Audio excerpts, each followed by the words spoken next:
এদিকে নিয়োগপত্র না নিলেই কিন্তু সাসপেন্ড করা হবে অনিচ্ছুক বিএলওদের। একেবারে কড়া পদক্ষেপ এবার নির্বাচন কমিশনের। নিয়োগপত্র নেওয়ার জন্য ডেডলাইন দেওয়া হয়েছে। যদি না নেন অনিচ্ছুক বিএলওরা, সেক্ষেত্রে তাদের বিরুদ্ধে আইনানুগ ব্যবস্থা, সাসপেন্ড করা হবে। আজকের মধ্যেই তাদেরকে নিয়োগপত্র নিতে হবে। যদি তা না নেন তাহলে তাদের বিরুদ্ধে ব্যবস্থা নেওয়া হবে, হুঁশিয়ারি দিয়েছে নির্বাচন কমিশন। সবথেকে গুরুত্বপূর্ণ ভূমিকা এসআইআর এর ক্ষেত্রেই বিএলওদের, এবং বিএলওরা যদি নির্দিষ্ট সময়ের মধ্যে অর্থাৎ আজকের মধ্যে নিয়োগপত্র না নেন সেক্ষেত্রে তাদেরকে সাসপেন্ড করা হবে।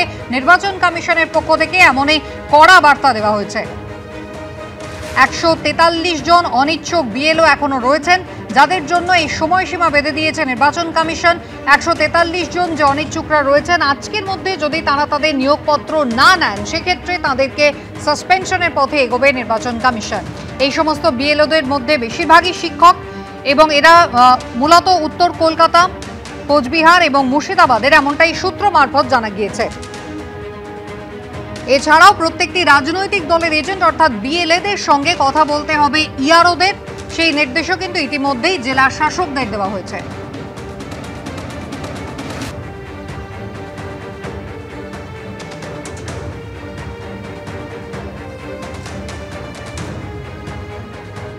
এদিকে বিএলওদের উদ্দেশ্যে হুমকি হুঁশিয়ারি কিন্তু আগে থেকেই চলছে। আর গতকালও শুভেন্দু অধিকারী তিনি বিহারের প্রশ্ন টেনে বিএলওদের হুঁশিয়ারি দিয়েছেন।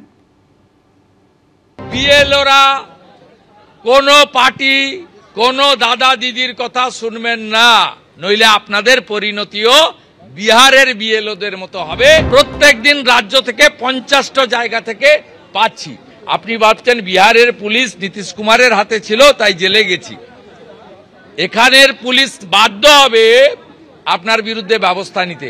আর পুলিশ যদি বাধ্য না হয়, একটি সর্বভারতীয় রাজনৈতিক দল হিসেবে আমরা যেখানে গেলে আপনি জেলে যান সে ব্যবস্থা করুন। দেখছে যখন সিবিআই ইডি আর ধর্ম দিয়ে আর ভোটে জেতা যাচ্ছে না, তাই জ্ঞানেশ কুমারকে দিয়ে ভোটার তালিকায় ন্যায্য ভোটারের নাম বাদ দিয়ে নির্বাচনী বৈতরণী পার হওয়ার চেষ্টা। তাই কি বিহারের উদাহরণ দিচ্ছে, বিহারে এতজন বিএলওকে ইলেকশন কমিশন সাসপেন্ড করেছে। এটা কি প্রকারান্তরে হুমকি দিচ্ছেন রাজ্যের বিএলওদের প্রতি যে আমাদের নির্দেশ মতো কাজ করো, নইলে জ্ঞানেশ কুমারকে দিয়ে তোমাদের সাসপেন্ড করিয়ে দেওয়া হবে। এসআইআর এর দিনক্ষণ ঘোষণা হওয়ার অনেক আগেই কিন্তু বিএলওদের উদ্দেশ্যে হুঁশিয়ারি দিয়েছিলেন মমতা বন্দ্যোপাধ্যায়।